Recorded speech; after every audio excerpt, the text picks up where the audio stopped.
Samsung adds new Galaxy AI features, a larger battery, and a faster processor to offset the Galaxy Z Flip 6's higher cost, but the flip phone still struggles to justify its new price, especially when rivals like the Motorola Razr Plus 2024 cost the same as before. I know price hikes seem inevitable for every gadget, but it does make it harder to convince people used to shelling out $999 that they should pay $1,099 for the Galaxy Z Flip 6 instead. This base model comes with a generous 256GB of storage and 12GB of RAM. If you demand more, there is also the 512GB option, which raises the cost to a whopping $1,219.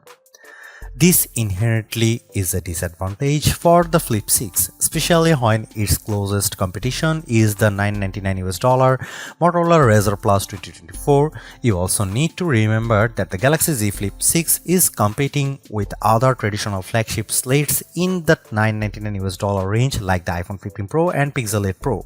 Pre-orders for the Galaxy Z Flip 6 are available right now, with the phone going on sale at Amazon, Best Buy, Samsung.com and other wireless carriers on July 24.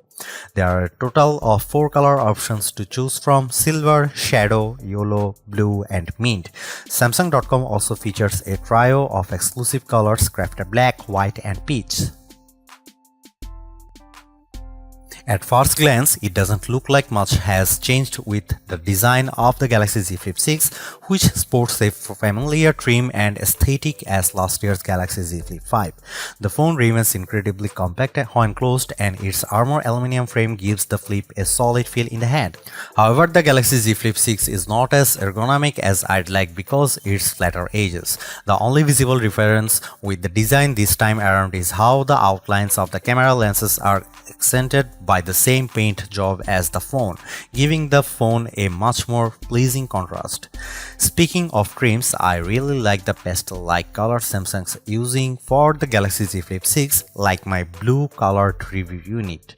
It's better made too, with a matte finish that prevents smudges and fingerprints from darting up the Z Flip 6. The size and design of the flex window also looks identical to late year, complete with the same fin cutout on the bottom right where the cover display meets the cameras. While this gives a design identity for the Galaxy Z Flip 6, I was hoping that Samsung would follow Motorola's lead by increasing the display size even more. Samsung did increase the Flip 6's durability with a new dual rail hinge design, giving the phone a more responsive feel whenever I close it.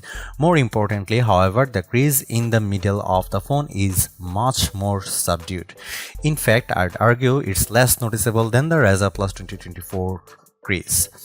My only gripe about the Galaxy Z Flip 6 design is that it's notoriously hard to open because of its flat edges and the tight seam between the two sides.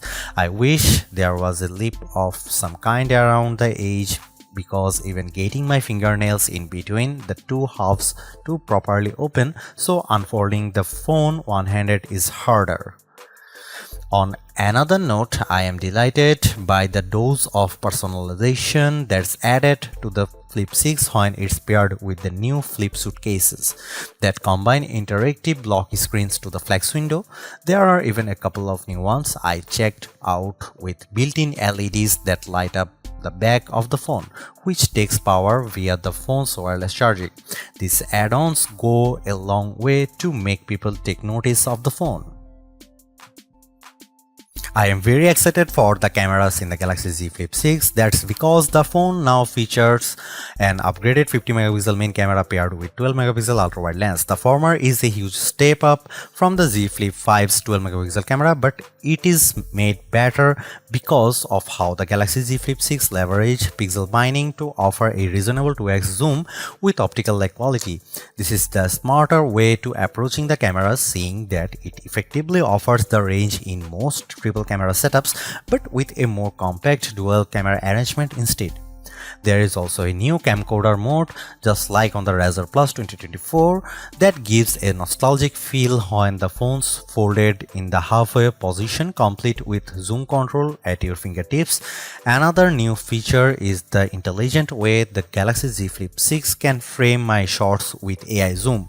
No matter who I am shooting, whether it's just myself or a group of people, the AI zoom will automatically frame the shot correctly. Similar to Samsung's Galaxy S flagships, the Galaxy Z Flip 6 benefits from a rich camera app that's filled with all the modes you'd want in a phone and a few extras like hyperlapse, dual recording, and portrait video. There is even a pro video mode with full manual control, which few camera apps offer. I also love how the flex window can be turned on to act as a preview screen, making it perfect for blogging and self-recordings. As a videographer, these features are a tremendous help. The Galaxy Z Flip 6 is undoubtedly a phone for creators with its rich set of features and tools, but ultimately its camera performance will show me if it's worthy of being a best camera phone contender. Here are some camera samples of Samsung Galaxy Z Flip 6.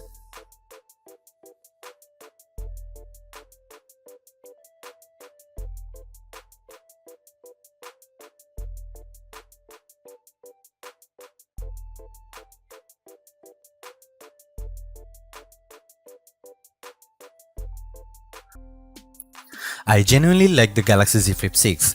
It's a charming flip phone with more utility than the average slate, while it's still offering one of the best in-class cameras among foldables.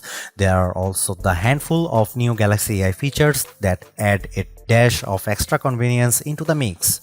Despite all of this, it's hard to overlook how Samsung is demanding $100 more for this phone with a higher cost in tow. The Galaxy Z Flip 6 doesn't convince me enough that it's doing more or performing better than the competition, and I don't have to look far because the Razr Plus 2024 proves my point. Not only does it have a much longer battery life and brighter screen, Motorola still manages to throw in a larger, higher resolution outer screen. Given the $100 premium this foldable now commands, I was hoping for so much more with the Z Flip 6 to make it a compelling reason for people to upgrade or switch to it. Unless you find a deal that's hard to pass up, Samsung doesn't do as good of a job at convincing me that there is $100 worth of improvements in this year's device.